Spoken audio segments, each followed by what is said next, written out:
on avait tous rendez-vous à la gare du Nord à Paris. Je connaissais personne. Voilà, j'avais peur d'être seule.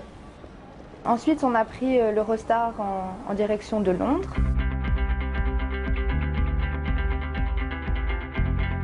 On était tous dans le même état d'esprit, anxieux de connaître personne.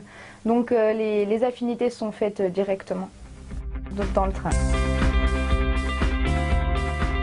J'avais peur de ne pas trop m'en sortir. Et puis une fois arrivée à la gare, enfin même à l'aéroport, j'ai de suite rencontré une fille, on s'est bien entendu, on a commencé à parler.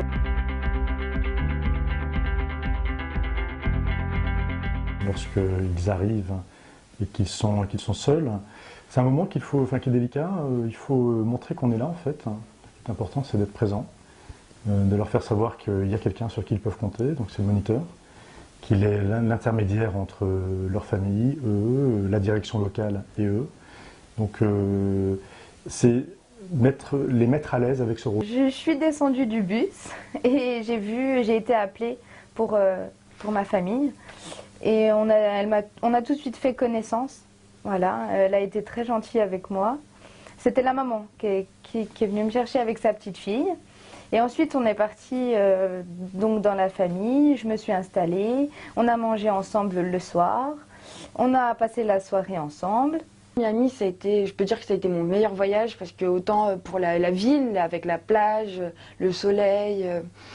Puis l'anglais, même, ça m'a aidé à progresser en anglais parce qu'à force de prendre des cours comme ça, d'avoir d'autres personnes, d'être obligé de parler anglais parce qu'il y a des Italiens, des Espagnols.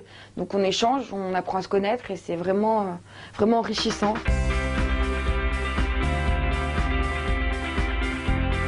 Les moniteurs, ils s'étaient intégrés au groupe, ils n'étaient pas en mode, pas vraiment moniteurs qui contrôlent tout.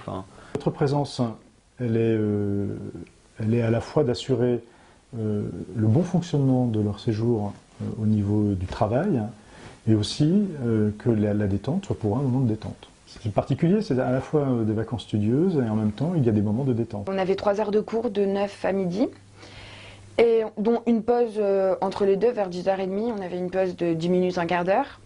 Et après l'après-midi, donc on mangeait tous ensemble. Et puis vers 2h, on partait, si on devait visiter la ville par exemple. On pratique beaucoup l'anglais.